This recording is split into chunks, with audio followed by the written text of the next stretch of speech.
Pagkain ng Diyos. Gusto ko rin po pasalamat sa ating Panginoon. Ay, muli, nandito naman ako sa inyong harapan. Pagtagal-tagal din na nag-enjoy ako doon sa inuupan. Hindi lang pagpapakinig. At parang tuloy, hindi ko na alam kung paano ba tumayo ko dito. Magpasalamat ko sa Panginoon dahil muli the same feeling na unang tumayo ko dito, ayun na naman naramdam ko ngayon sa akin. Ilang buwan din ako dito kayo po. Sa biyaya ng Panginoon, God's calling is dito dito. Maraming salamat po sa Panginoon. At hindi lang po papahaba-haba pa. Diretso na po tayo sa salita ng Diyos para lang sa gano'n ay mahaba yung ating pag-aaral ng salita ng Diyos. At pwede po ba na ano po yung ating plus po yung ating word of God. Sabay-sabay po natin basahin. Sa Tagalog na lang po natin basahin para sabay-sabay po tayo. Mga minamahal, huwag ninyong paniwalaan ng bawat espiritu, kundi yung subukin ng mga espiritu kung sila'y sa Diyos, sapagkat marami lumitaw ng mga bilang propeta sa sanlibutan. Dito ay nakikilala ninyo ang Espiritu ng Diyos. Ang bawat Espiritu ang nagpapahayag na si Jesucristo ay naparito sa laman ay sa Diyos. Next one. At ang bawat Espiritu ang hindi pinapahayag si Jesus ay hindi sa Diyos. Ito ang Espiritu ng Antikristo na inyong narinig na darating at ngayon ay nasa sanlibutan na. Kayo ay sa Diyos, mga munting anak, at inyong dinaig sila sapagkat siya ay nasa inyo ay higit na dakila kaysa nasa sanlibutan. Kayo po ay sa Panginoon.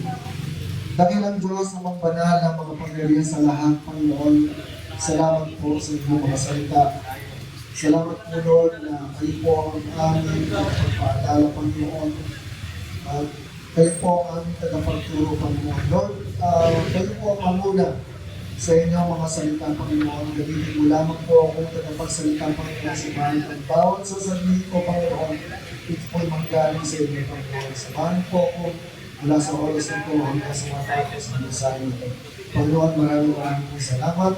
Ito po ang aming dalangin sa Panginoon ng Jesus. Amen.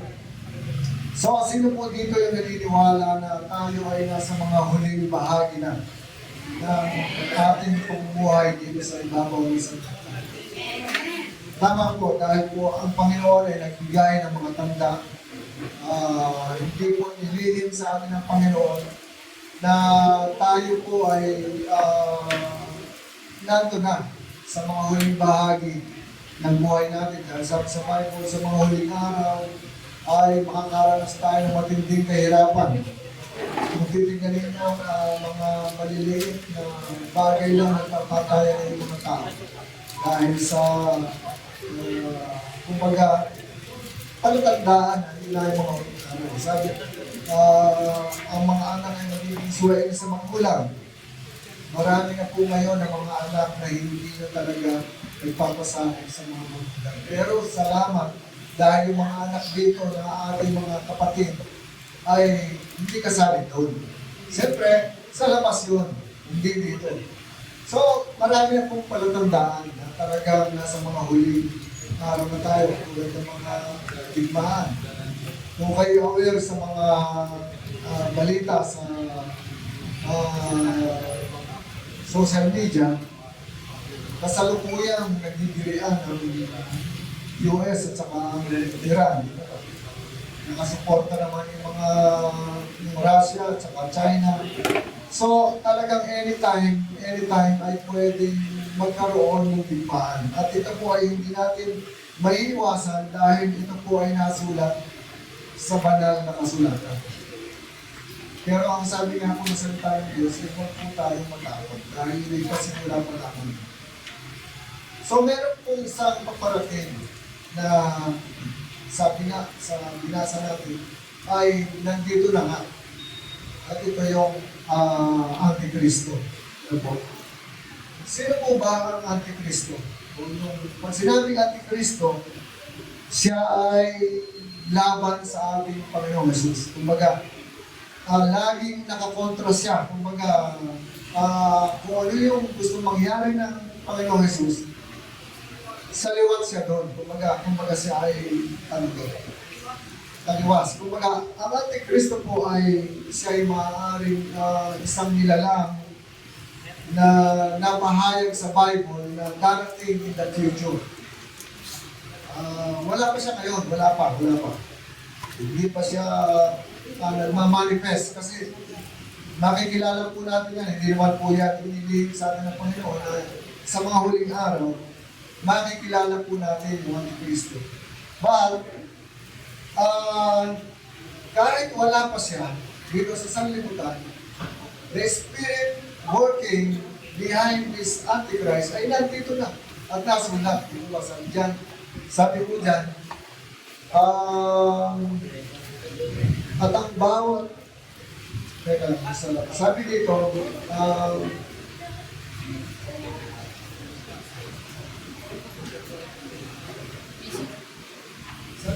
at ang bawat espiritong hindi ipinapahayag ang Diyos bilang nagkataong tao ay Antikristo, di po ba? Sabi doon.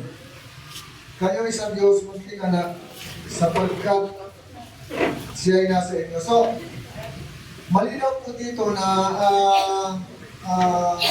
mayroong parating.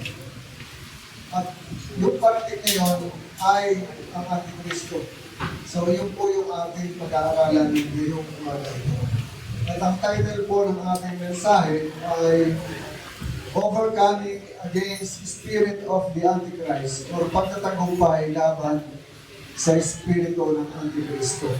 So, ang pinag-uusapan po natin dito is espiritu. Ibig sabihin, hindi pa ito yung natural na Antikristo, kundi yung palamang espiritu behind the Antichrist na gumagawa sa mga mananampalataya. Kung bibigyan po natin yung ating meaning, yung ating title, sabi dyan, Overcoming. Ibig sabihin, something is coming against the church o meron pa parating na laban sa iglesia at laban sa kapwa natin mga mananampalataya. Something is against us. Kumbaga, ito yung Espiritu Santo. Espiritu Santo. Espiritu ng Antikristo. Sorry po. So, meron talagang paparating na lalaban sa atin. Pero dapat malaman natin ano ba itong Espiritu ng Kristo. Malinaw naman po na sinabi sa Bible, ang sinuman na hindi naniniwala, sabi po dito, pasahin po ulit natin po. Sabi po, dito nakikilala ninyo Espiritu ng Diyos. Ang bawat Espiritu nagpapahayag na si Jesucristo ay naparito sa laman ay sa Diyos. So, kung titignan natin, ang Antikristo ay kumbaga ito ay isang espiritu na laban sa Diyos. Ayaw niya na nakikita na ang mga anak ng Diyos o yung Spirit of Christ ay nagmamanifest in the Spirit, in the natural. Kumbaga, ayaw ng Antikristo na ang Espiritu ng Diyos ay nakikita sa buhay nating mga mananampalataya kasi naniniwala tayo na ang Diyos ay Espiritu na tinanggap natin. At sa Espiritu natin sa tinanggap. Pero the moment na ito ay magmamanifest sa ating pagkatao, galit sa atin ang Kristo. All powers in darkness will be loose. Kung makakawalan to, para tayo ay atakin. Hindi nyo ba napapansin? Noong tayo ay mga hindi pa mananampalataya, parang normal lang sa atin ang buhay. Walang masyadong atake nangyayari sa atin kasi hindi pa nagmamanifest sa atin ang buhay ng Panginoon sa laman. Kumbaga, ang Espiritu ng Diyos ay the moment na mag-manifest ang buhay natin sa laman, ay magiging primary target tayo ng Antikristo. Tulad dito sa church natin, kung makapansin po natin, natatandaan ko na ako'y bago lamang dating sa lesson ito, ay kumunti pa lang talaga. Kumunti pa lang. So, hindi pa siya masyadong kung titignan natin, ay bago pa lamang lumalago. Pero ngayon, kung titignan natin, marami nang lumalago. At nakikita natin, ito ay isang sign na yung Espiritu ng Diyos ay nakikita na sa laman. Nakikita na yung natural flesh. Nagmamanifest na yung gawa ng Diyos sa buhay ng mga mananampalataya. Dahil sabi ng salita ng Diyos, go and make disciples of all nations, baptizing them in the name of the Father, and of the Son, and of the Holy Spirit. Kumbaga, dumadami tayo. At sa pagdami natin, nakikita ng Antikristo na nagmamanifest yung Espiritu ng Diyos sa laman. At nagiging primary target tayo ng kaaway. Kaya kung mapapansin ninyo, kailangan nagpatutuloy si Pastora Judith na yung kanyang mother ay nadapa at sugatan yung kanyang mukha. Marami dito na nagpapatotoo na talagang nagiging struggle sa kanila yung buhay. Dahil nga target na sila ng Espiritu ng Antikristo. Kung mga marami sa atin ang targetin ng Espiritu ng Antikristo, lalo na nakikita na sa buhay natin yung Espiritu ng Diyos. But the good thing is, ma-overcome natin. Katulad ng sabi ng salita ng Diyos. Sabi dyan, sabi nun sa verse 3, pakiano nga sa verse 3.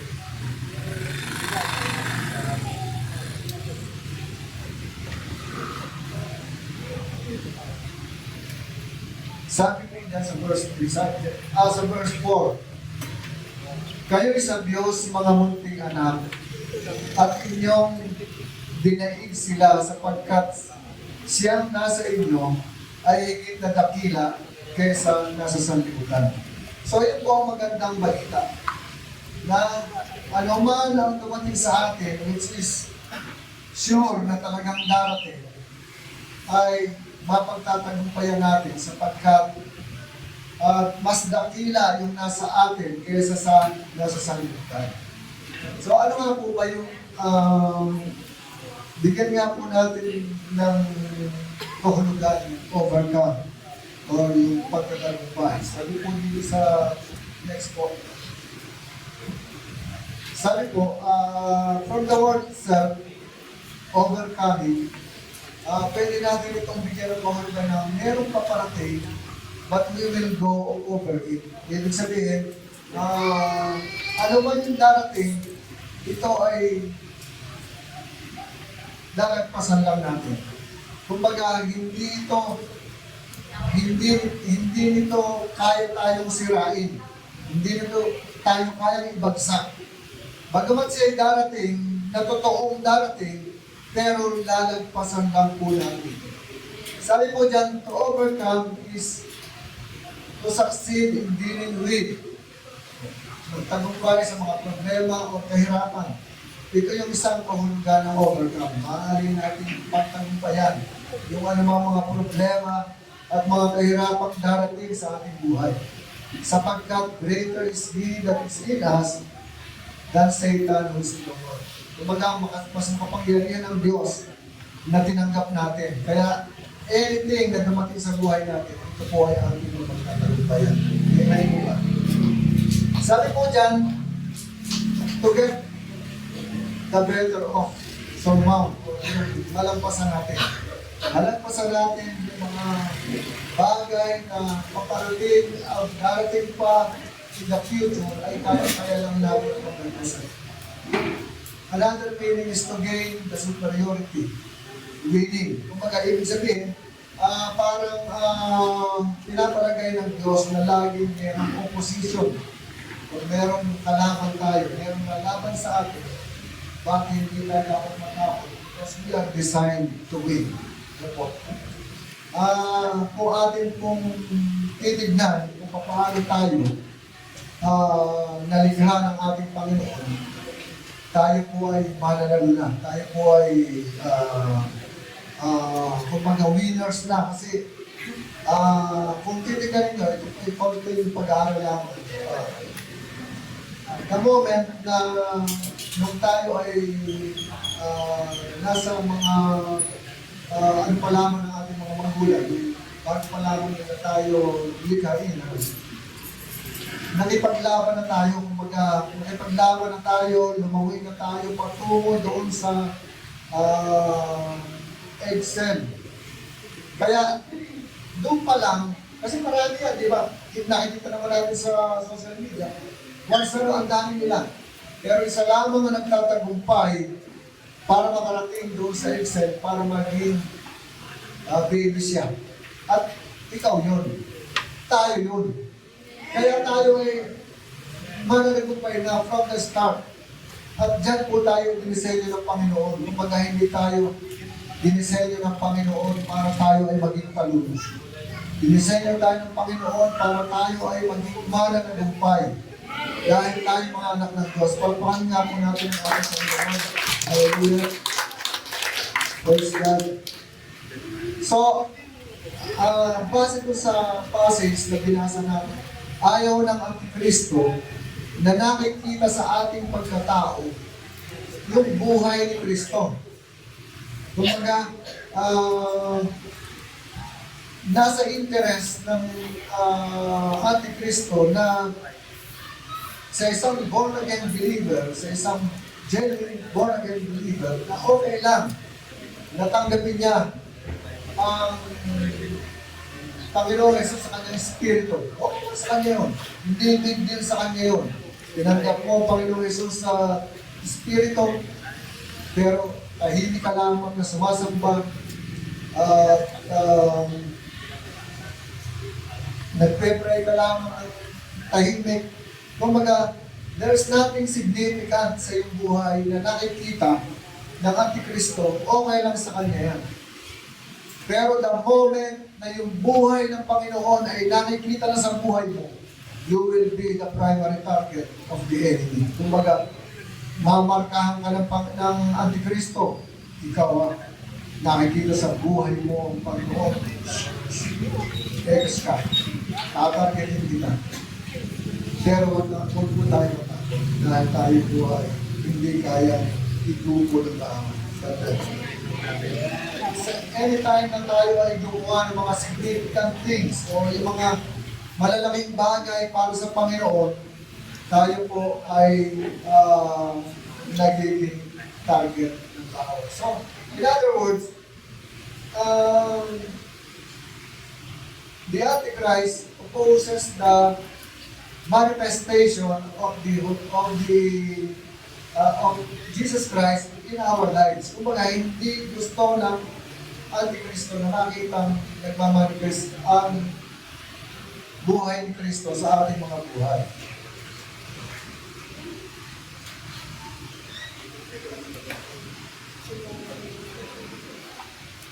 So, bakit nga po ba ayaw ng Antikristo na mag-manifest ang buhay ng ating Panginoon sa atin? Kasi, di ba, kapag nakikita ng mga tao na ang buhay ng Panginoon ay nakikita sa ating buhay, nakakahikayat tayo. Kumbaga maraming mga kaluluwa ang pwede natin madala sa ating Panginoon kapag yung buhay na pinamumuhay natin ay merong mga pagbabago. Kaya nagagalit si Antichrist dyan. Pero ang sabi po ng Panginoon, paano nga ba natin siya mapagtatagpay? Sabi ko sa binasa natin kanina, basahin ko lang po sa English. Sabi dyan, you are of God, little children, and has overcome them because he who is in you is greater than he who is in the world. So, yung po ating kanalagayan sa harapan ng ating Panginoon is already a weapon. Kumbaga, sandata na natin ito. Kasi sabi dyan, you are of God. Kumbaga tayo ay nasa Panginoon. Kaya yung palamang posisyon natin sa Panginoon ay isa ng sandata para tayo ay magtagumpay. At ano pa ang sabi ng Panginoon? Ano pa ang sabi ng salita ng Diyos? Sabi dito, greater who is in you than Satan who is in the world. Sino ba yung nasa atin? Si Christ ang nasa atin, di po ba? Samantalang ang nasa sanlibutan ay Antikristo. So, sinasabi ng salita ng Diyos na mas makapangyarihan o mas dakila ang nasa atin kaysa sa nasa sanlibutan. Kaya po talaga, kaya sinabi ng salita ng Diyos dito na sila ay inyong dinaig. Kumbaga, we are designed to overcome. Hindi tayo para maging talaga. Basahin po natin yung sinasabi po ng salita ng Diyos sa Revelation 12, verse 10. Hindi nga po, pakibasa nga po natin sabay-sabay. At narinig ko ang isang malakas na tinig mula sa langit na nagsasabi, dumating na ang pagliligtas ng Diyos. Ipinamanas na niya ang kanyang lakas bilang hari. Ipinamanas din ni Kristo ang kanyang kapangyarihan sapagkat itinapon na mula sa langit ang nagpaparatang sa mga kapatid natin araw at gabi. So, yan. So, sabi po dyan, then I heard a loud voice saying in heaven, now salvation and strength and the kingdom of God and the power of His Christ have come. For the accuser of our brethren who accused them before our God day and night has been cast down. So, Satan, the father of the Antichrist, si Satan ang tatay ng mga Antikristo po. Siya ay walang ginawa kundi mag-akusan sa atin at sa lahat ng mga mananampalataya. At ngayon, sabi dito, siya ay nandito lang. Sabi dito, sabi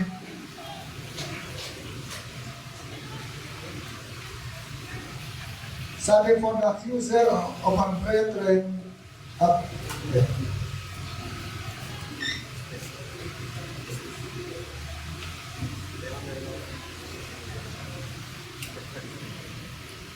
dito sabi dito,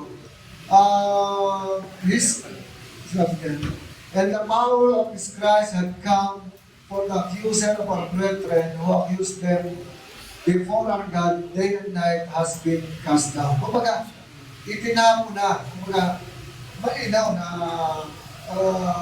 nandito sa sanlibutan ang father of all lies, si Satan, the accuser of the brethren. So, talagang, kaya binarningan tayo sa binasa natin kanina, sa unang mga talatang binasa natin dito sa first time, na something is coming, yung mga Antichrist, darating against us. Kaya nakakalabanin yung mga mananampalataya. At sabi nito, siya yung accuser of the brethren. Kumbaga, ano pa yung accuser? Kumbaga, ito yung tagapag-akisa. Kumbaga, nakita ko sa sisters, kunwari lang, bigla ko sinabi, ano, sila na naakasahan ka ng mga bagay na ginawa mo. Maring ginawa mo, hindi mo ginawa, ay naakasahan tayo. And how does Satan accuse us? Pag-aralan po natin kung paano po tayo inaakusahan ni Satanas. Kasi kailangan ng Antikristo. Sabi nito, he accuses us to God. Kumbaga,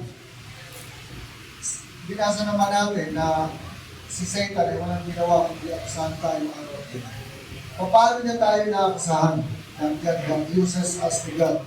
Inaakusahan niya tayo sa harapan ng ating Panginoon. The moment na tayo ay nagkasala o bumagsak sa ating buhay, Satan will accuse us to God. Kumbaga, sasabihin ng tao ay, tingnan mo, sasabihin niya, tingnan mo yung anak mo, tingnan mo ang ginawa ng anak mo. Hindi mo rin dapat minamahal. Kasi wala eh, puro kasamarin ng ginagawa. Ilalabanan lang niya ng salita mo. Kumbaga, but sa kabila ng ginagawang pag-akusali sa taga sa atin, sa harapan ng ating Panginoon, hindi siya nagtatagumpay. Because the love of God is so powerful na hindi tayo kayang i-deny ng ating Panginoon. Ang gusto kasi ni Satanas, ma-discredit tayo. Kumbaga, mawala ng gana sa atin ang Diyos dahil tayo ay makasalanan na kumbaga, ang gusto niya siraan niya tayo sa harapan ng Diyos. Pero hindi niya yung magagawa. Dahil gano'n na lang ang pag-ibig ng Diyos sa saliputan. Kaya niya binigay yung bugtong na anak. At yung bugtong na anak na yun ay nasa ating mga puso. Kaya hindi tayo kayang siraan sa Satanas sa harapan ng ating Diyos. Si Satanas ay tinatawo na. Sabi ko sa pinasa natin. Si Satanas ay pinortyo. But then, siya ay napakatsaga.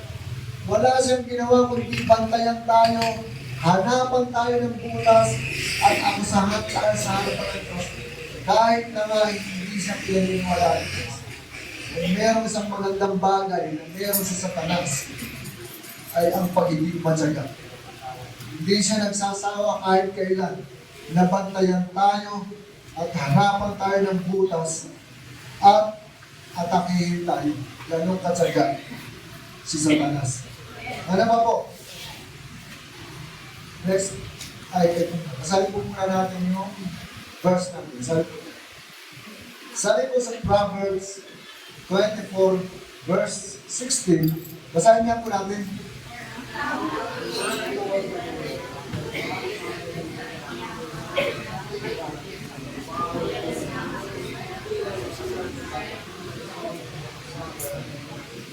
Sabi po dyan, for a man who is right with God falls 7 times and rises again, but the sinful fall in time of trouble. Kumbaga, bakit kaya mas maraming beses bumabagsak ang mga mananampalataya kaysa sa mga masasama? Di po ba? Kasi sabi po yan din ang taong matuwid, mabuhan man ng 7 ulit, ay tiyak na makakabangon. Hindi tulad ng taong masama na kapag nabuhan ay hindi na makakabangon pa. Bakit po? Kaya, tayo mas maraming beses bumabagsak. Kasi po, kaya tayo mas maraming beses bumabagsak ay dahil tayo tumatayo. Di po ba? Kasi subukan mo nakapagsak ka na dyan, babagsak ka pa ba? Di ba ba? Hindi na. So yung masasama, pagbagsak nila, sabi dyan, hindi na makakabangon pa. Kaya hindi na sila muli pang babagsak. Dahil nakabagsak na sila eh.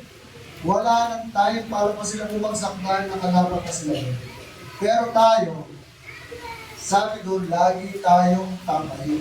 Lagi tayong tatayo. Kaya sa Panginoon, it doesn't matter how many times you fall. Ang mahalaga sa Panginoon, ilang beses ka tumatay. But this verse doesn't encourage us na tayo magpatuloy sa kasalanan. Hindi po. Kumbaga, ipinapakita lamang sa atin ng Panginoon na tayo mga mananampalataya ay mas maraming beses bumabagsak dahil tinatarget tayo ng Antikristo. Pero bagamat tayo bumabagsak, malinaw ang salita ng Diyos, ang sabi ng salita ng Diyos, ang tao matuwid mabuhat man ng 7 ulit ay tiyak na makakabahon ulit. Kaya mga kapatid, huwag po tayong manatili kung sa tingin po natin tayo ay bumagsak, tayo po ay muling bumangon. Dahil hindi po titignan ng Panginoon yung ating pagbagsak, kundi titignan ng Panginoon yung ating pagbangon. Okay, papahan nga po natin ang Panginoon. Hallelujah. And pangalawang beses po na inaakusahan tayo ng kaaway is He accuses God to us.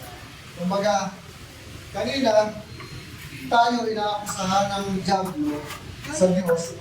Ngayon, ang Diyos naman ang inaakusahan niya sa atin. Sa paanong paraan? Sa bawat mga pagkakataon na tayo ay nag-discourage, meron tayong mga pinagdadaanan sa buhay, sasabihin sa atin sa tanas, ikaw, ma-attend ka naman ng prayer meeting. Lagi ka naman nag-pray. Aktibo ka naman sa ministry. Ginagawa mo naman lahat. Pero bakit mo nararanasan yan? Bakit nangyayari sa buhay mo yan? Aakusahan tayo yan. Kung ang gusto ng kaaway, mawalan tayo ng gana sa Diyos at mawalan ang paningin natin sa Diyos. Dahil kapag nawala ang paningin natin sa Diyos, bagsak na tayo. Dahil tayo ay umaasa lamang sa Diyos. Ang sabi ng salita ng Diyos, I am the vine and you are the branches. Kumbaga, kapag tayo ay napahiwalay sa puno, matutuyo tayo. Mawawalan tayo ng silbi. Sapagkat ang lakas natin ay sa Diyos lamang ng gagaling. Kaya yun ang gusto ni Satanas. Wasagin yung ating pananampalataya sa Diyos sa pamamagitan ng pag-aakusa sa Diyos sa atin. Ang Diyos ay nasa mga bigyan kahit kanyang pinamamayaan ng mga hindi. Yan ang isip sa Satanas. Pero bilang mga mananampalataya, no matter what, ano man ang nangyayari sa buhay natin, mga kapatid, huwag natin aalisin ang Panginoon natin sa Diyos because ang lakas natin ay sa Diyos lamang nagmumula. Sabi na salita ng Diyos, I can do nothing without God. Kumbaga, kung wala ang Diyos, wala po tayo magagawa. Number 3 po, He accuses us to our brethren. Kumbaga, sa oras na tayo po ay nagkasala, si Satanas ay, bubulungan yan yung ating mga kapatid, yung ating mga kapwa malalagulataya. Sasabihin mo si ganito, bago yung ganito. Kung kakalat yung ginawa mo, and what will happen is the person closest to you, o yung mga taong malalapit sa'yo, iiwan ka. Because dahil sa mga pinakalat ng kaaway ng mga balita. At hindi po madali na people who are supposed to help you will be part of it. Yung mga taong malalapit sa iyo na ina-expect mo na magiging kapwa mo ay nilayo, hindi mo madaling pagkalunan. At yun ay ginagamit ng kaaway para tayo ay maghina. Pero dapat hindi tayo nadadala ng mga bagay na yun sapagkat greater is He that is in us than Satan is in the world. Ano ba po sinasabi? He accuses our brethren to us. So, anong ginagawa ng tao? Inaakusahan niya ang Diyos. Inaakusahan niya tayo sa Diyos. Inaakusahan niya ang Diyos sa atin. Inaakusahan tayo ng ating mga kapatid. At inaakusahan naman natin ang ating mga kapatid. Kumbaga, tayo naman ang nag-aakusahan. Kumbaga kapag tayo ay nakakita na mali sa ating kapatid, ang bilis natin magpakalat ng mga balita, uy, sa kapatid, ganito. Kaya yung kapatid natin, imbis na makapagpatuloy, imbis na ma-restore, hindi na ma-restore dahil masyado nang nasugatan, masyado nang nalugtog. Alam po ang sabi ng salita ng Diyos doon sa 2 Peter 2:11. Sabi po dyan, samantalang ang mga anghel na higit na malakas at mga pangyarihan ay hindi gumamit ng paglalait sa kanilang pagharap sa Panginoon ng sakdal laban sa mga ito. Dito po, ang binabanggit po ni Peter dito ay yung po mga false o mga bulang mga propeta ang binabanggit po dito ni Peter dito sa mga salita ito. And kahit na sila ay mga gumagawa ng mga kasalanan, ang sabi dito, kahit ang mga anghel, hindi sila nangahas na bitaw ng masasakit na salita. Gayong alam na nila na ito ay gumagawa ng mga kasalanan. Eh tayo pa kaya ng mga tao ang dapat hindi tayo mabilis na magparatang sa ating mga. Ano pa po yung sinasabi ko sa next verse po natin? Sabi po dyan sa Jude 1 verse 9, sabi po dyan, kahit si Miguel na pinuno ng mga anghel nang makipagtalo siya sa Diablo tungkol sa bangkay ni Moses, ay hindi nangahas gumamit ng paglapastangan. Ang tanging sinabi niya ay parusahan kanawa ng Panginoon. So kahit kilala naman po natin si Miguel, si Michael, the Archangel. Kumbaga, siya po ay isang pinuno ng mga mandirigma. At kapag ka mayroong labanan, lagi si Miguel at Anghel ang dumadating para makipaglaban. Kung alam ninyo yung sinasabi sa banal na kasulatan ng manalangin si Daniel, sabi po ng Biblia, bago pa man bigkasin ni Daniel ang kanyang panalangin, tinugunan ito ng Panginoon. So balik nagkaroon ng pagka-delay dahil ito ay hinaharang ng mga forces of evil o ng mga kapangyarihan ng kadiliman. So balik nakipaglaban si Miguel at Anghel para makarating sa atin yung mga pinapanalangin natin na gusto ng Diyos na makarating sa atin. Pero siya, isipin nyo, isang warrior, isang mananalumpay na mandirigma, hindi gumamit ng mga salita ng paglalangin. So, tanda natin, kapag tayo ay nagagamit ng kaaway para mag-akusa sa ating mga kapatid, maging aware tayo sapagkat ito ay espiritu ng Antikristo na kumikilo sa atin. Hindi naman tayo yan. Espiritu ng Antikristo na gumagawa sa atin para tayo ay mag-akusa sa ating mga kapatid. Next po.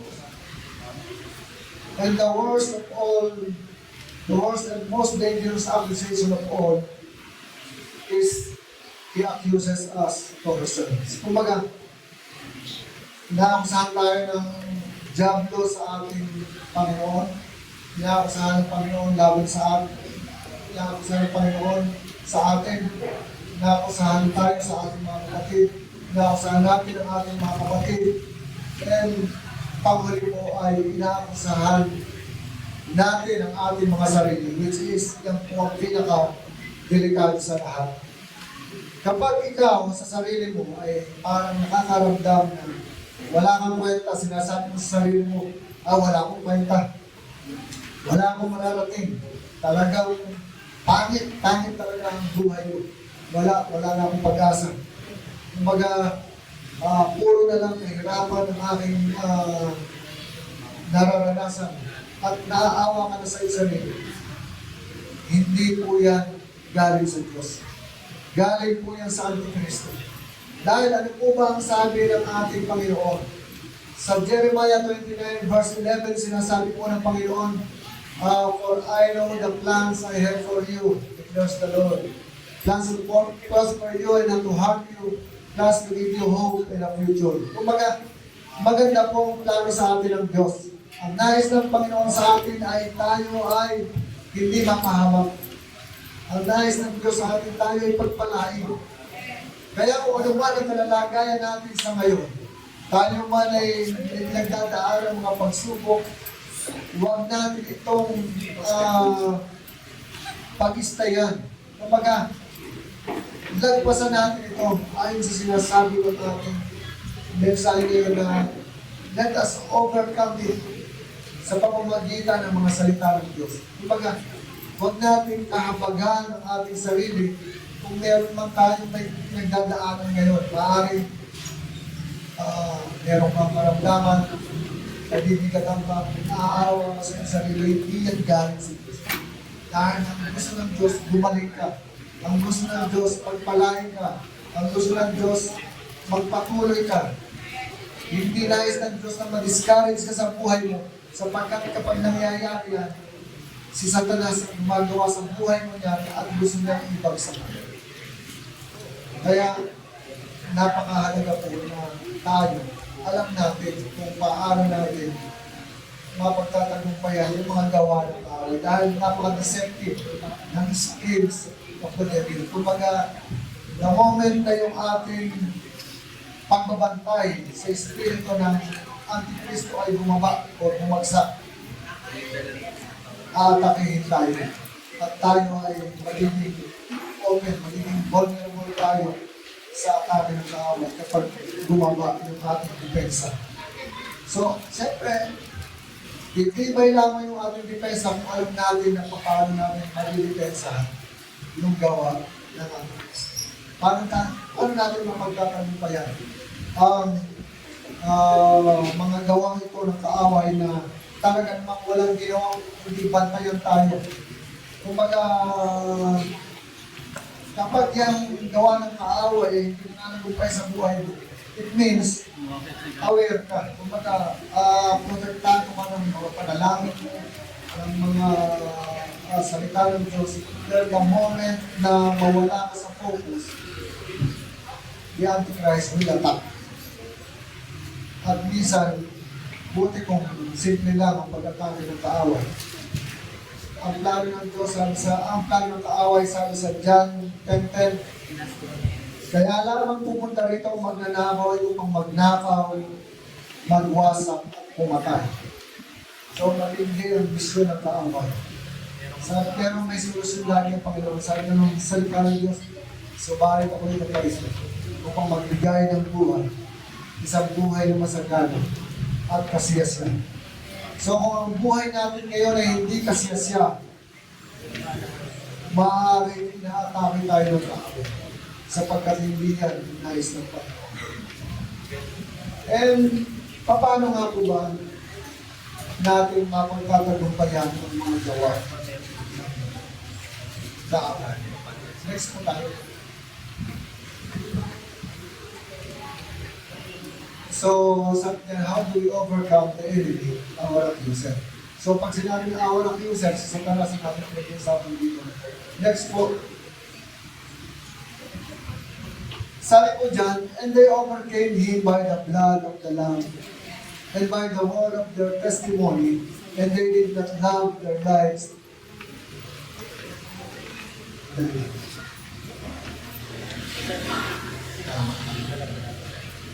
So, ang tama po yung question. So, pasanggan po natin sa Tagalog. Sabay-sabay po tayo para po maging alive tayo.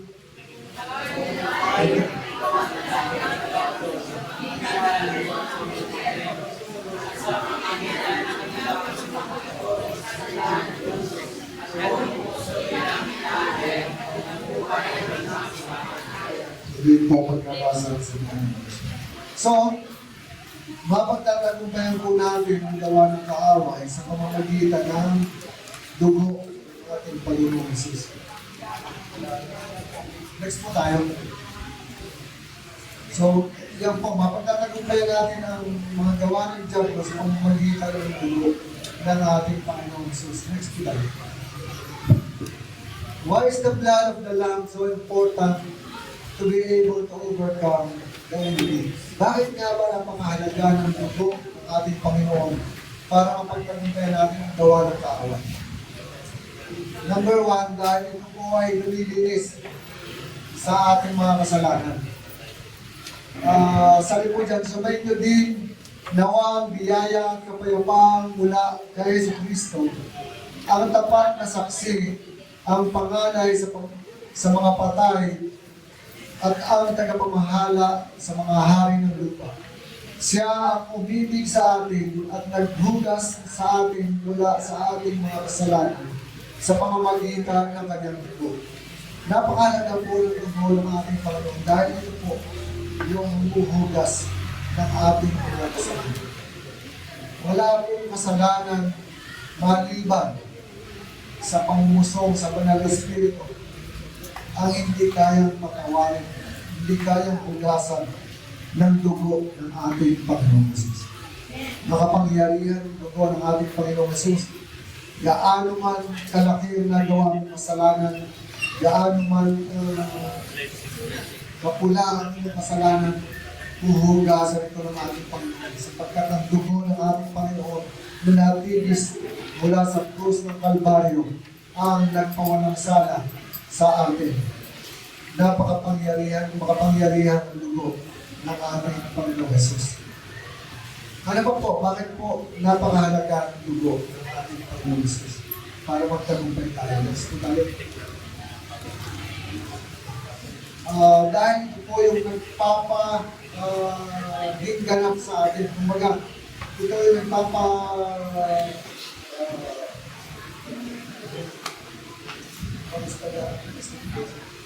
nagpapawalang sala o nagpapa-hingganap sa atin.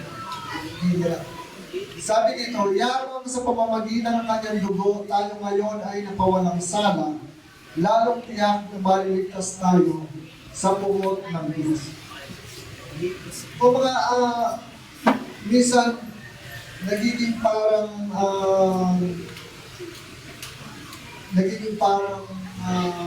napaka-extremes na parang sa tingin natin na tayo ay nakakasala pagkatapos ay pinapatawag natin tayo pa. Parang sa tingin natin, nagiging abusado ba tayo? Hindi po, kasi talagang ang dugo ng Panginoong Jesus ay tayo ay nililinis na. Sabi ng salita ng Diyos, nung magtanong sa Panginoon, sabi, Panginoon, ilang beses po ba dapat na nagpapatawad? So, ano sabi ng Panginoon? Sabi, hindi. 70 times 7. Di po ba napakawin mo? At kung tayo ay inaasahan ng Panginoon na magpapatawad ng 70 times 7, ganun karami. Sa palagay niya ba ang Diyos ay mas kukunti lang ang pagpapatawad? Mas marami siyempre ang Panginoon kung magpatawad. Kaya napakahalaga na ang tiwala natin ay nasa Panginoon. Doon sa tugon ng ating Panginoon dahil ito po ang nagpapaganap sa ating sa harapan ng ating Diyos. Number 3 po. Ito po yung tumubos sa atin. Sabi dito, alam naman ninyo kung ano ang ipasa nga po. Silaw lang po kung sa ipasa nga po.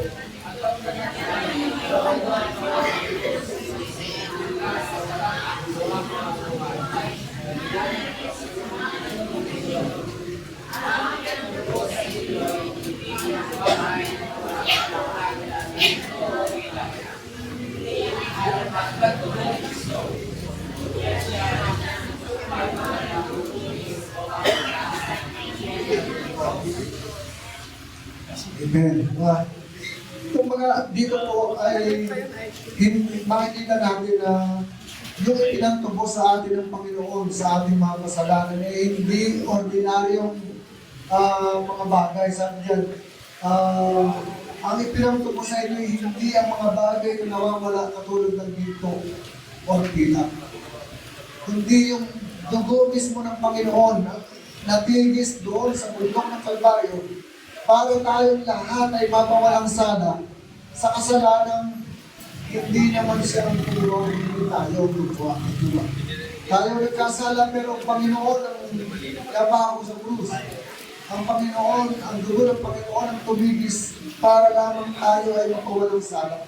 Kaya dapat na mapahalagahan po natin itong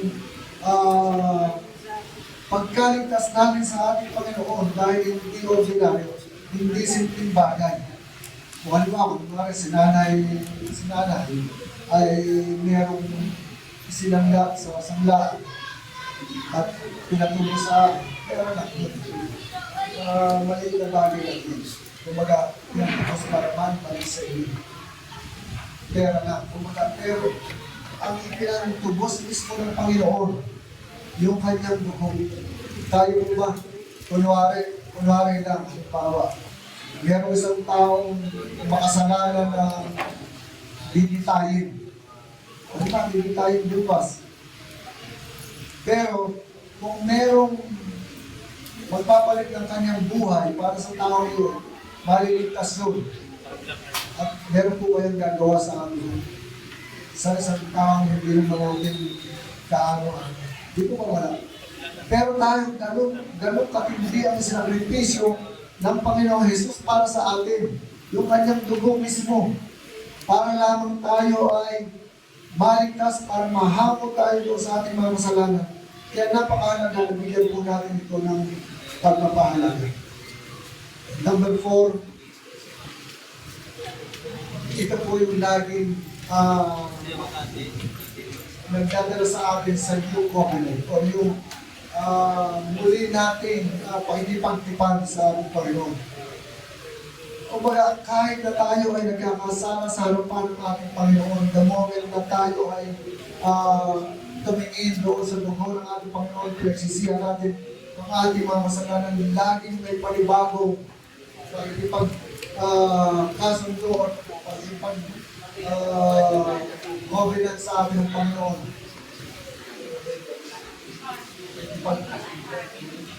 Pakikipag-sumpaan sa atin ng ating Panginoon. Kaya napakalaga po na yung dugo ng ating Panginoon ay lagi natin binibigyan ng halaga. Because ito po ay hindi po tayo sa pamamagitan ng dugo ng ating Panginoon ay kaya tayo natin pagtagumpay ang lahat. Dahil sabi ng salita ng Diyos doon sa panahon ng mga Israelita, nung dumaan ng mga espiritu ng kamatayan, yung dugo ng Panginoon na ipinahid sa hampa ng mga pintuan ay naging palatandaan para magpasan ng salot ng kamatayan ng mga Israelita. At ang dugo din ng Panginoon ang siyang pumoprotekta po sa atin. Sabi ng salita ng Diyos, no weapon that is formed against us shall prosper. Wala pong gawa ng kaaway, wala pong sandata ang kaaway na maaaring magtagumpay sa atin. Yes, pwede tayong masaktan. Yes, pwede tayong bubagsak. Yes, pwede tayong manlupaypay. Pero ang sabi ng salita ng Diyos, tayo ay muling tatag. Tayo ay muling magbibigay kalwalhatian sa pangalan ng ating Panginoon sapagkat walang sandatang inihanda ang kaaway para sa atin para tayo ay pabagsakin. Tayo ay mananagumpay sa harapan ng ating Panginoon. Hindi magbabago yan. At yan ang calling sa atin ng Panginoon kung tayo ay maging mananagumpay. Ano ba po, sa papaano pa lang po tayo magtatagumpay? Next po tayo. We overcome by the word of our testimony. Kung mga yung mga salita natin pinapahayag, dito tayo magtatagumpay.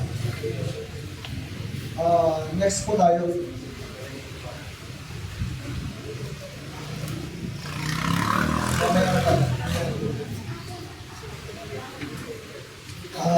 Sabi dito, we overcome by the word of our testimony. So tayo po lahat, sino po dito ang naniniwala at nananampalataya na mahal siya ng Diyos? Nananampalataya din tayo na nasa puso natin ang ating Panginoon, di ba ba? Wala ang masasabi dito na wala sa kanyang puso ang ating Panginoon. So every time na tayo ay nananalangin, hindi tayo nananalangin para sa ibang pangalan, di ba ba? We pray in the name of Jesus. Sa bawat mga panalangin natin, ang pangalan ng Panginoon ang ating binabanggit. Like for example, kunwari lang, si Pastor Arnold, kunwari si Pastor Arnold, nagpadala ako ng sulat sa kanya. Pastor, good morning po. Kailangan ko lang po ng 100. Yung pinadala ko sa isang taong hindi na kilala. Hindi na kilala. Pero naroon yung bilangat ng firma. Bilangat yung sulat ko. Sa palagay niya, bibigyan ni Pastor Arnold. Dahil bakit po? Pagbibigyan. Dahil sa pangalan ko, di ba? Hindi niya makikita yung nagdala. Hindi niya makikita niya yung pangalan dinadala yung tao nagdala sa kanya. Ganon din po tayo nananalangin sa Panginoon. Nananalangin tayo sa Panginoon in the name of Jesus. Maaaring, halimbawa na ako, nananalangin ko. Lord, in the name of Jesus, I come to you right now. Maaaring, hindi gusto ng Diyos si Ber Aragon na nasa kanyang harapan. Hindi niya gusto. Pero, ang Panginoong Jesus na tinanggap ko, ang Panginoong Jesus na inilalapit ko sa Kanya, yun ang Kanyang makikita, hindi ako. Maaaring ang ginawa ko kahapon, hindi niya gusto. But I am coming in the name of Jesus. At ang Panginoong Jesus ang nakikita ng Panginoon, hindi niya ito kayang tanggihan dahil I am coming in the name of Jesus. Tayo ng lahat sa paglapit natin sa Panginoon. Daladala natin ang pangalan ng ating Panginoong Jesus. Hindi tayo ang nakikita ng Diyos Ama, kundi ang Panginoong Jesus ang kanyang anak. Lumalapit tayo sa Kanya in the name of Jesus at ang Panginoong Jesus ang nakikita niya sa Kanya. Kaya dinidinig niya yung ating mga panalangin. Purihin po sa salita ng Diyos para magpapahamya mo natin ang Panginoon. Basahin nga po natin yung sinasabi po sa aklat ng Genesis. Sabay-sabay nga po natin basahin. Pagkalipas ng ilang panahon, sinubok ng Diyos si Abraham. Tinawag siya ng Diyos, Abraham, narito po ako, tugon naman niya. Sinabi sa kanya, isama mo ang kaisa-isa at pinakamamahal mong anak na si Isaac. At magpunta kayo sa lupain ng Moriah. Umakyat kayo sa bundok na itutulong ko sa inyo at hanggang mo siya sa amin. Kinabukasan, mahagang bumangon si Abraham at nagsikap ng kahoy na gagamitin panggatong na sandok na susunod. Inihanda niya ang asno kasama ang dalawang alipin lalaki papunta sa lugar na sinabi ng Diyos kanya. Na ikatlong araw ng paglalakbay na tanaw na nilang dako ang kanilang pumuntahan. Kaya sinabi ni Abraham sa kanyang alipin, bantayan ninyo rito ang asno at kami nalamon ng bata ang akyat sa mundo. Sasamba kami at sa dako roon at babalikan namin kayo. Ipinapasahan ni Abraham kay Isaac ang kahoy ng panggatong. Dala naman niya ang apoy at patalim at magkasama silang lumakad. Tinawag ni Isaac ang pansin ng ama. Ano yun, anak? Tugon ni Abraham, meron na tayong apoy at panggatong. Ngunit nasa alam tupang ihahandog. Tanong ni Isaac. Sumagot si Abraham, anak, ang Diyos ang magbibigay niyon. Kaya nagpatuloy sila sa paglalakad. Masabi po, we overcome by the word of our testimony. Ibig sabihin, yung confession natin, nagtatagumpay tayo sa mga laban sa pamamagitan ng ating mga sinasabi. Dito po, ang sabi ng salita ng Diyos, si Abraham ay sinubok ng Panginoon, di ba? Sabi sa kanya, Abraham, dalahin mo ang iyong anak na si Isaac, ang iyong kumbaga, ang sabi ng salita ng Diyos, pero pang di ba? Dalahin mo ang iyong pinakamamahal na anak at ihandog mo. Kumbaga, yun ang instruction sa kanya ng Panginoon. Pero along the way, sa kanilang paglalakad, sabi nung ni Abraham sa kanyang mga dalawang alipin, sabi doon, oh, dito muna kayo ha, dahil kami ay sasamba doon sa taas, di ba? Kung makapansin natin, hindi naman yun ang instruction sa kanya ng Panginoon. Ang instruction sa kanya ng Panginoon ay dalahin mo si Isaac at ihandog.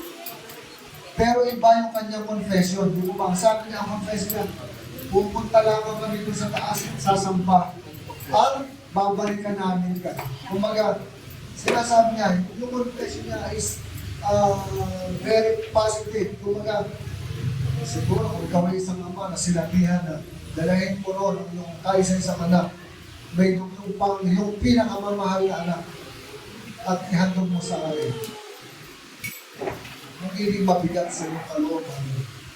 Pero malinaw ang instruction nito sa kanya, pero yung confession niya ay iba doon sa sinabi sa kanya ng Panginoon. Ang sabi niya, maghintay muna kayo dito, kami ng aking anak ay sasampan ko, babalik kami. Babalik din, yun ang kanyang confession.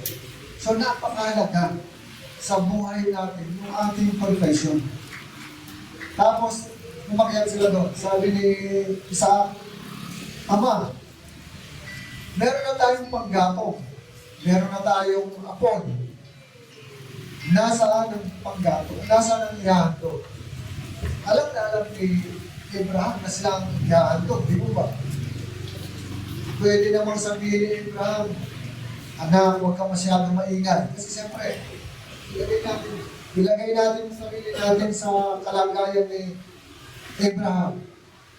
Kaya sa isang anak mo, iahandog mo. Baka along the way, habang naglalakad tayo, umiiyak na tayo at nagkakaroon na tayo ng struggle sa puso natin.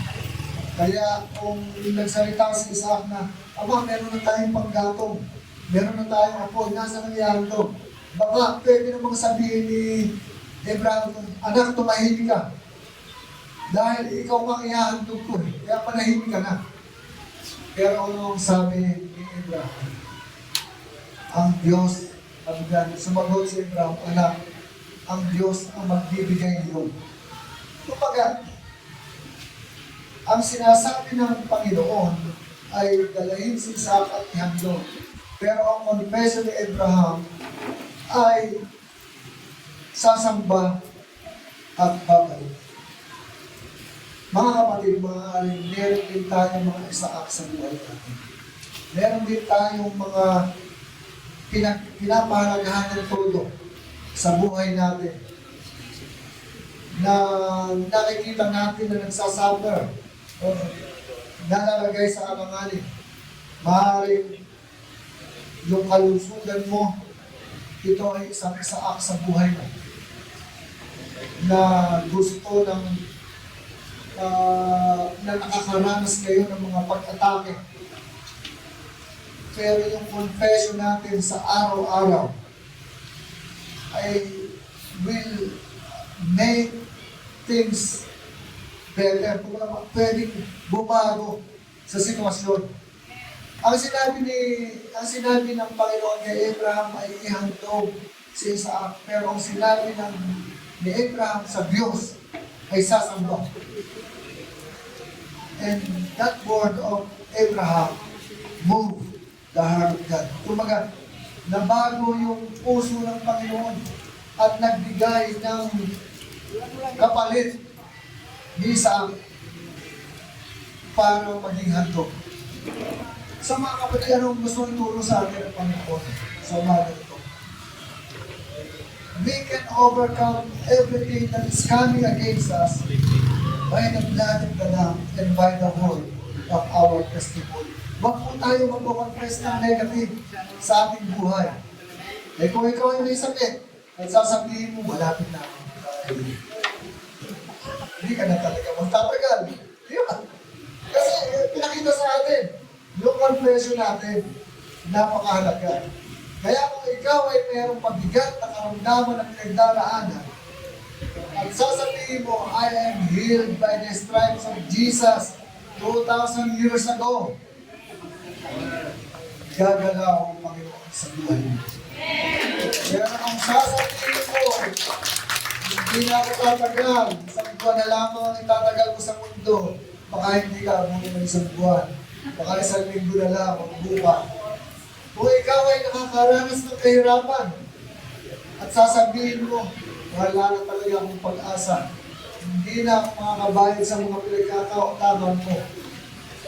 Ganun nga ang nangyayari.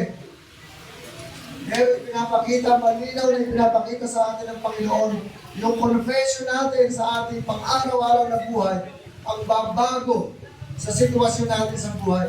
Lalo na kayong mga kabataan, yung mga bago pa lamang, nag-create ng future sa kanilang puso, mag-confess na kayo ng maganda para sa inyo. I-confess ninyo na sa darating na panahon, ako'y pagpapalayan ng Diyos, magiging ganito ako, magiging mayor ako, magiging abogado ako, magiging engineer ako, magiging arkitekto ako, lahat na ng positibo. Libre naman yan, hindi naman yan bawal. Wala namang magbabawal sa inyo na mag-confess kayo ng tama at maganda. Pero ang bawal ay mag-confess tayo ng negatibo dahil ina-attract natin si Satan para gawin sa buhay natin. Sino dito yung may mga isaak na gustong ihandog sa ating Panginoon? Meron mga pinagdadaanan. Meron mga halaga sa kanilang buhay na kinukuha ng Panginoon. Handa ka bang ibigay ito para i-restore muli ng Panginoon? Kung mapapansin natin si Job, diba? Si Job, isa sa pinakamayaman sa kanyang kapanahunan. Siya ay hindi tumalikod sa ating Panginoon. Nawala ang kanyang kayamanan, nawala ang kanyang pamilya. Pero after that, ibinalik ng Diyos, sobra pa kaysa sa dami. At sa Bible, sa history ng Bible, siya yung nagkaroon ng pinakamagandang anak. Si Job. Kaya, mga kapatid, bilang paalala sa atin ng ating Panginoon, napakahalaga yung ating sinasabi. Kasi sabi na salita ng Diyos, ayon sa iyong sinalita, mapangyayarihin ko. Kaya pag sinabi mo sa umaga, tinatamad ako, talagang tatamad ka. Pag sinabi mo sa sarili mo, bukas, wala akong pambayad sa bills ko. Wala ka talagang pambayad sa bills. Kasi, malinaw sa salita ng Diyos, ayon sa iyong sinalita, papangyayarihin ko. O, ito, ang mga salita natin pala is mapangyayarihin ng Diyos, ay di ang sabihin na natin ay maganda. Ay, bukas. Masigla akong gigising. Maghahanap ko at kikita ng marami. Yung mga nag-grab dyan, bukas, gigising ako ng maaga at marami akong magiging customer na sobra-sobrahan pa sa aking mga kailangan. Hindi ba gagawin ng Panginoon yan? Gagawin ng Panginoon yan dahil ayon sa iyong sinalita, pamangyayari.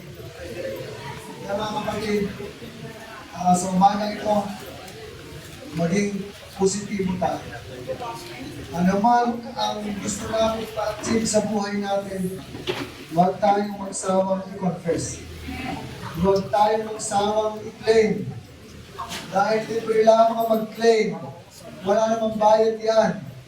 Sabihin na natin sa Panginoon ang gusto natin mangyari sa ating buhay.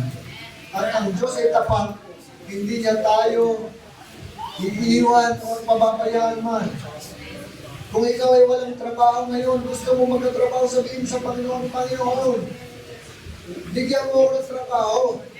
Yung pagpapalain ako, yung hindi ako magdurusa. Kasi, ang bigay ng trabaho ng Panginoon, hindi ka magdurusa. Sabi ng salita ng Diyos, the blessing of the Lord adds no sorrow. Ibig sabihin, ang pagpapala ng Diyos ay hindi nagdadagdag ng kalungkutan. Kaya kung ikaw ay binigyan ng Diyos ng trabaho at sa ngayon ikaw ay nalulungkot at ikaw ay nagdurusa, magtanong ka sa Panginoon, baka hindi yan ang kaloob ng Diyos. Dahil ang kaloob ng Diyos ay walang kasamang pagdurusa. Kaya pag pinagpala ka ng Diyos, makakatiyak ka, magiging masaya ka. Kaya huwag tayo magmamadali. Kung maaari nag-submit ka ng maraming quotation sa mga tao, walang tinanggap, okay lang yan. Pagbigay sa iyo ng Panginoon, mag-enjoy ka. Kumbaga, ang mga Israelita ay sabi ng Panginoon, pumunta kayo sa lugar na kung saan dumadaloy ang gatas at ang hangin. Kumbaga, maraming pagpapala. Pinapupunta tayo ng Panginoon ko. Tayo mga mahal ng palataya, maganda ang plano natin ng Panginoon. Kaya lang, huwag natin kontrahin sa pamamagitan ng ating mga negative confession. Ang i-confess natin ay yung mga plano ng Diyos sa buhay natin.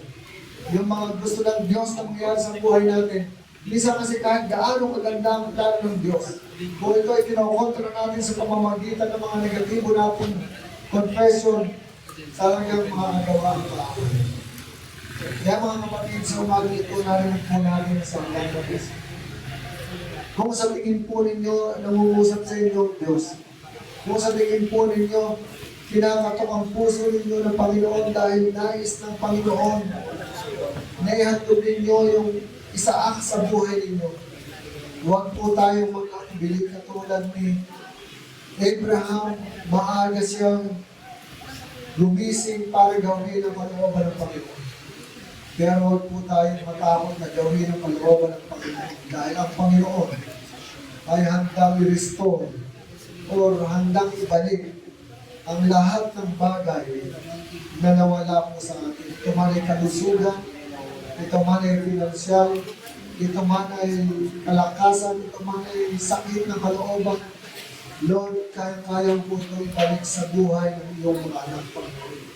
Ang kinakailangan lamang natin ay tiwala tayo sa Diyos. Tanggapin natin na ang dugo ng ating Panginoong Jesus ang siyang patuloy na gagabay sa atin. Ang patuloy ang dadala sa atin sa pagdupay, sapagkat walang gawa ng kaaway, walang sandata ng kaaway ang maaaring malagumpay sa buhay ng mga mananampalataya. Mahal sa mga oras na ito, ikaw ay nasa stage ng pagbagsak. Mahal sa mga oras na ito, lugmok ang buhay mo. Pero ang sabi ng salita ng Diyos, 7 beses tayong tatayo. At hindi lang 7, ang ilang beses kailangan mo may tumayo ka sapagkat ang Panginoon handa siyang nalalayan tayo. Maraming salamat po at tayo po ay saglit na manalangin. Dakilang Diyos sa mga banal na mga pangyarihan sa lahat, Panginoon, salamat po sa inyong mga salita. Nawa po, Panginoon, sa iyong mga salita ay nagkaroon kami ng encouragement na magpatuloy sa aming mga buhay, na mag-confess kung ano ang positibo, Panginoon. Na huwag namin isipin, Panginoon, na dito na kami kung kami man ay naroon sa kalagayan ng pagkalugmok. Huwag namin isipin na dito na kami magtatapos, Panginoon. Bagkus isipin namin na we will rise above it. We will overcome everything that is coming against us, Panginoon. At kami ay magiging mananagumpay sa pangalan ng aming Panginoon Jesus. Panginoon, yun po mga nawala sa buhay ng aming mga kapatid, Panginoon. Patuloy mo po itong i-restore, patuloy mo po silang pagpalain, Panginoon, at patuloy mong bigyan ng sigla ng ilang buhay para muling magamit, Panginoon, sa ikalulahati ng iyong banal na pangalan. Panginoon, sa iyo po tinatagubilin ng aking mga kapatid, Panginoon. Maraming pong salamat po ang dalangin sa pangalan po ng Panginoon Jesus. Amen.